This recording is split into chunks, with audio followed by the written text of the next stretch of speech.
ദൈവത്തിരുനാമത്തിന് മഹത്വമുണ്ടാവട്ടെ. Bible reading പ്രോഗ്രാമിൽ സംബന്ധിക്കുന്ന ഏവർക്കും കർത്തൃനാമത്തിൽ സ്നേഹവന്ദനം അറിയിക്കുന്നു. 1 ദിനവൃത്താന്തം 15-ാം അധ്യായമാണ് നമ്മളിന്ന് വായിക്കുകയും ധ്യാനിക്കുകയും ചെയ്യുന്നത്. ഈ അധ്യായത്തിൽ പറയുന്ന കാര്യങ്ങൾ 2 ശമൂവേൽ 6:12 മുതൽ 22 വരെയുള്ള വാക്യങ്ങളിൽ മുമ്പ് നമ്മൾ വായിച്ചിട്ടുള്ളതാണ്. നമുക്കറിയാം, ദിനവൃത്താന്തക്കാരൻ മുമ്പ് നടന്ന സംഭവങ്ങളൊക്കെ വീണ്ടും ഒരിക്കൽ കൂടി ഇസ്രായേൽ ജനത്തിൻ്റെ പ്രവാസത്തിന് മടങ്ങി വന്ന ഇസ്രായേൽ ജനത്തെ ഓർമ്മിപ്പിക്കുവാൻ വീണ്ടും അദ്ദേഹം അത് പറയുകയും എഴുതുകയും ചെയ്യുന്നതാണ് ദിനവൃത്താന്ത പുസ്തകത്തിൽ കൂടുതലായി നമ്മൾ കാണുന്നതെന്ന് നേരത്തെ നമ്മൾ മനസ്സിലാക്കിയിട്ടുണ്ടല്ലോ. അതുകൊണ്ട് ദാവീദ് യഹോവയുടെ പേടകം യെരൂശലേമിലേക്ക് കൊണ്ടുവന്ന രീതിയാണ് അദ്ദേഹം ഇവിടെ വീണ്ടും ആവർത്തിക്കുന്നത്. ഇത് നേരത്തെ കൊണ്ടുവരാൻ വേണ്ടി ദാവീദ് ആഗ്രഹിച്ചെന്നും എന്നാൽ ആ സമയത്ത് അതൊരു വാഹനത്തിൽ കയറ്റിക്കൊണ്ടുവരുവാൻ അദ്ദേഹം ശ്രമിച്ചു. അപ്പോൾ കാളകളുടെ കാലുകൾ ഇടറി അത് താഴെ വീഴാൻ തുടങ്ങിയപ്പോൾ ഉസ്സ എന്ന് പറയുന്ന ഒരാൾ അതേ സ്പർശിക്കുകയും അദ്ദേഹം അവിടെ മരിക്കുകയും ചെയ്ത സംഭവങ്ങൾ അത് കണ്ട് ഭയപ്പെട്ട ദാവീദ് ഹിത്തനായ ഓബേദ് എദോമിൻ്റെ ഭവനത്തോട് ചേർന്ന് അത് ഉപേക്ഷിച്ചിട്ട് തൻ്റെ നഗരത്തിലേക്ക് കൊണ്ടുവരാതെ പോരുകയും ചെയ്ത കാര്യം നമുക്കറിയാം. അതിനുശേഷം കഴിഞ്ഞ അധ്യായത്തിൽ നമ്മൾ കണ്ടത്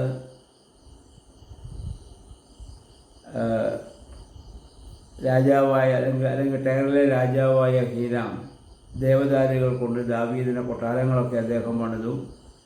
ദേവാലയം അല്ലെങ്കിൽ ഈ യഹോവയുടെ പേടകം കൊണ്ടുവന്നാൽ അത് വയ്ക്കാനുള്ള സ്ഥലങ്ങളൊക്കെ മനോഹരമായി പണിതതിന് ശേഷം വീണ്ടും യഹോവയുടെ പേടകം ആഘോഷപൂർവ്വം അദ്ദേഹം തൻ്റെ ജീവിതത്തിലേക്ക് കൊണ്ടുവരികയാണ്.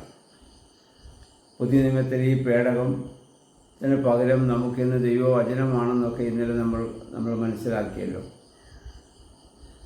ഇത് കൊണ്ടുവരാനുള്ള ക്രമീകരണം അദ്ദേഹം ഇവിടെ ചെയ്യുകയാണ്. നേരത്തെ അത്ര ഒരുക്കമില്ലാതെയാണ് അത് കൊണ്ടുവന്നത്. മോശയുടെ കാലത്ത് നമുക്കറിയാം ഈ പേടകം വഹിക്കേണ്ടത് ആരാണെന്ന് അദ്ദേഹം പറഞ്ഞിരുന്നു. ലേവ്യ ഗോത്രക്കാർ മാത്രം അത് തോളിൽ വഹിച്ചുകൊണ്ടാണ് വരേണ്ടിയിരുന്നത്.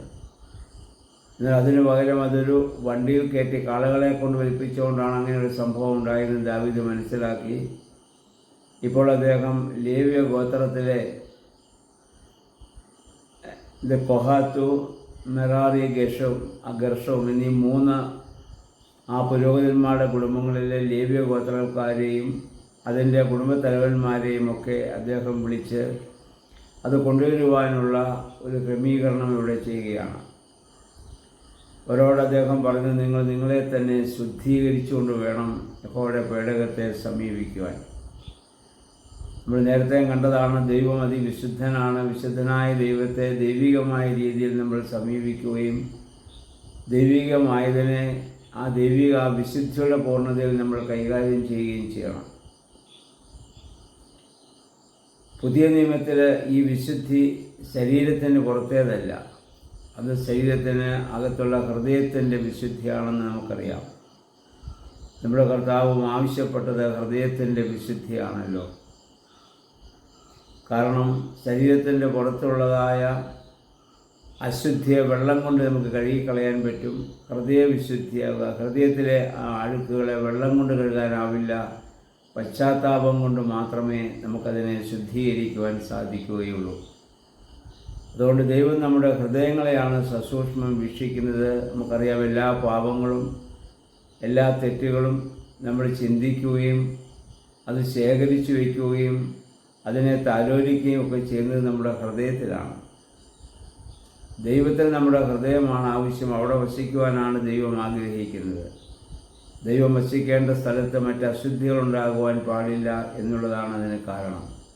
അതുകൊണ്ട് ഹൃദയവിശുദ്ധിയോടെ ഓരോ ദിവസവും ജീവിപ്പാൻ നമുക്കിടയാകണമെങ്കിൽ ദൈവത്തിന് പൂർണ്ണമായി സമർപ്പിച്ച് ദൈവികമായ ചിന്തകളോടെ പരിശുദ്ധാത്മ പ്രേരിതമായി ചിന്തിക്കാനും പ്രവർത്തിക്കാനും നമുക്കിടയായെങ്കിൽ മാത്രമേ അങ്ങനെ ഒരു ജീവിതം നയിക്കാൻ നമുക്ക് സാധിക്കുകയുള്ളൂ. അങ്ങനെ അദ്ദേഹം ഇവരെ വളരെ വിശുദ്ധിയോടുകൂടി അവിടെ കൊണ്ടുപോകുന്നു. എന്നിട്ട് വളരെ ആഘോഷപൂർവ്വമാണ് അദ്ദേഹം അത് കൊണ്ടുവരുന്നത്. 16 വാക്യങ്ങൾ വായിക്കുന്നു. കിന്നരം, വീണ, കൈത്താളം എന്നിവ ഉപയോഗിച്ച് ആനന്ദ നൃത്തം മുഴക്കുവാനുള്ള ക്രമീകരണം അദ്ദേഹം സംഗീതജ്ഞരെയൊക്കെ അതിനോട് ചേർന്ന് അദ്ദേഹം അവിടെ ക്രമീകരിക്കുകയാണ്. ഇതിനു മുൻപ് നമ്മൾ കണ്ടതാണ്, ദാവീദും ശമൂവേലും കൂടി ചേർന്നുകൊണ്ടാണ് ഇതിനു മുൻപ് സമാഗമന കൂടാരത്തിലൊക്കെ സംഗീതജ്ഞരെ അവരെ നിയമിച്ചിരുന്നു. സംഗീതമെന്ന് പറയുന്നത് നമുക്കറിയാം, ക്രൈസ്തവ സംഗീതങ്ങളെല്ലാം ദൈവവചനങ്ങളാണ്. ദൈവത്തിനുള്ള സ്തുതിപ്പുകളും ദൈവികമായ വചനങ്ങളുടെ വിശദീകരണങ്ങളും വ്യാഖ്യാനങ്ങളൊക്കെയാണ് പാട്ടുകളായി ചെയ്യുക. വേദപുസ്തകം നമ്മുടെ കരങ്ങളിൽ കിട്ടിയിട്ട് അധികം വർഷങ്ങളായിട്ടില്ലെന്ന് നമുക്കറിയാം. അതിനു മുൻപ് തന്നെ പരിശുദ്ധ സഭ ഗാനങ്ങളായി ദൈവത്തെ സ്തുതിക്കുവാനുള്ള ക്രമീകരണം ആരാധനകൾ സഭയിൽ ക്രമീകരിച്ചിരുന്നതായി നമുക്കറിയാം. പഴയ പാട്ടുകളൊക്കെ നമ്മൾ മനസ്സിരുത്തി നമ്മളിത് പാടുകയാണെങ്കിൽ ഹൃദയത്തിന് എന്തൊരു ശാന്തതയും എന്തൊരു സന്തോഷവും വലിയ പ്രത്യാശയും നൽകുന്നതായ ഗാനങ്ങളാണതെല്ലാം. ഇന്നും ഓരോ മനുഷ്യ ജീവിതത്തിൻ്റെ അനുഭവങ്ങളിൽ നിന്ന് ദൈവവചനങ്ങളുമായി ബന്ധപ്പെട്ട് ധാരാളം സംഗീതം ഇന്ന് ക്രൈസ്തവ സമൂഹത്തിൽ ഒക്കെ രചിക്കപ്പെടുന്നതും നമ്മളൊക്കെ അത് പാടുകയും ചെയ്യുന്നവരാണല്ലോ. അങ്ങനെ വളരെ ആഘോഷപൂർവ്വം അദ്ദേഹം ആ യഹോവയുടെ പേടകം തൻ്റെ നഗരത്തിലേക്ക് കൊണ്ടുവരുന്നതായി നമ്മൾ കാണുന്നു. ദാവീദിൻ്റെ ജീവിതത്തിൽ അദ്ദേഹവും ധാരാളം സങ്കീർത്തനങ്ങൾ രചിക്കുകയും സങ്കീർത്തനങ്ങൾ ആലപിക്കുകയും ചെയ്തിട്ടുള്ളത് നമുക്ക് നേരത്തെ തന്നെ നമുക്ക് അറിയാമല്ലോ. അപ്പോൾ ഇത് പേടകം ഇങ്ങനെ തൻ്റെ നഗരത്തിലേക്ക് കൊണ്ടുവരുമ്പോൾ നമ്മൾ ഇതിനു മുമ്പുള്ള ശമൂവേലിൻ്റെ പുസ്തകം നമ്മൾ വായിച്ചു. ദാവീദ് അതിൻ്റെ മുമ്പിൽ നടന്ന് നൃത്തം ചെയ്തു. ലളിതമായ വസ്ത്രം ധരിച്ചദ്ദേഹം രാജാവാണ്. അതുകൊണ്ട് ദാവീദിൻ്റെ ഭാര്യയായ മീഖൾ ശൗലിൻ്റെ മകൾ കൂടിയാണല്ലോ. അവൾ ദാവീദിനെ പരിഹസിച്ചെന്നും അതുകൊണ്ട് മരണം വരെ അവൾ പിന്നെ കുഞ്ഞുങ്ങൾക്ക് ജന്മം നൽകാൻ അവൾക്ക് ഇല്ലെന്നൊക്കെ ഇതിനു മുമ്പ് നമ്മൾ കണ്ടതാണ്. കാരണം ഇന്നും നമ്മളും ഇത് മനസ്സിലാക്കേണ്ടതായിട്ടുണ്ട്. ഓരോ സഭകളും ഓരോ രാജ്യത്തും വ്യത്യസ്തമായ രീതിയിലാണ് മനുഷ്യർ ദൈവത്തെ സ്തുതിക്കുന്നത്. അതുകൊണ്ട് ഞങ്ങളുടേത് മാത്രമാണ് ശരി, ബാക്കിയെല്ലാം തെറ്റെന്നും പറഞ്ഞ് അതിനെയൊക്കെ അപലപിക്കുകയും പരിഹസിക്കുകയും ചെയ്യുന്ന രീതി പലപ്പോഴും ആളുകളിൽ നിന്ന് നമുക്ക് കാണാറുണ്ട്. നമുക്കതിനുള്ള അവകാശമില്ല. കാരണം എല്ലാ മനുഷ്യരും വ്യത്യസ്തരാണ്. ഒരു മനുഷ്യനെ പോലെയല്ല മറ്റൊരു മനുഷ്യൻ. ഓരോരുത്തരുടെയും കഴിവുകളും വ്യത്യസ്തമാണ്. ആ വ്യത്യസ്തമായ കഴിവുകളെയും വ്യത്യസ്തരായ മനുഷ്യരെയും നമ്മൾ അംഗീകരിക്കുവാനുള്ള മനസ്സ് നമുക്കുണ്ടാകണം. അത് ദൈവാത്മാവ് നമ്മൾ വസിക്കുമ്പോൾ മാത്രമേ അങ്ങനെ മറ്റുള്ളവരെ നമുക്ക് അംഗീകരിക്കുവാൻ സാധിക്കുകയുള്ളൂ.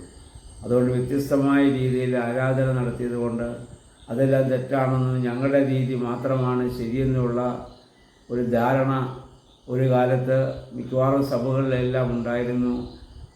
അതിനെ ചൊല്ലി ഒരുപാട് തർക്കങ്ങളും കലഹങ്ങളും പരസ്പര പരിഹാസങ്ങളൊക്കെ ധാരാളം സഭകളിൽ ഉണ്ടായിട്ടുണ്ട്. ഒരിക്കലും നമ്മൾ ചെയ്യാൻ പാടില്ലാത്തതാണ്. അവരവരുടെ രീതിയിൽ അവരവർ ദൈവത്തെ സ്തുതിക്കുന്നു. അവരുടെ ഹൃദയം നിറഞ്ഞ് ദൈവത്തിനോട് നന്ദി രേഖപ്പെടുത്തുന്നത് അവനവൻ്റെ അനുഭവങ്ങളാണ്. ആ അനുഭവങ്ങളിൽ നിന്ന് വ്യത്യസ്തമായ രീതിയിൽ ദൈവത്തെ ആരാധിക്കുന്നതൊക്കെ ഉൾക്കൊള്ളുവാനും എല്ലാവരെയും അംഗീകരിക്കാനും നമുക്ക് സാധിക്കണം. അത് സാധിക്കണമെങ്കിൽ ദൈവത്തിൻ്റെ പരിശുദ്ധാത്മാവ് നമ്മൾ വസിക്കണം. ദൈവമേ, പരിശുദ്ധാത്മാവേ, അതിന് ഞങ്ങളെ ശക്തീകരിക്കണമേ എന്ന് നമുക്ക് പ്രാർത്ഥിക്കാം.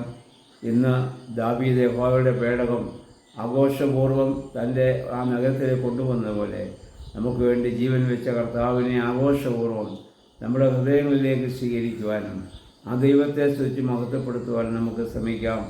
ദൈവമേ, പരിശുദ്ധാത്മാവേ, അതിന് ഞങ്ങളെ ശക്തീകരിക്കണമേ, ബലപ്പെടുത്തണമേ നമുക്ക് പ്രാർത്ഥിക്കാം. എല്ലാവർക്കും നല്ലൊരു ശുഭദിനം ആശംസിക്കുന്നു.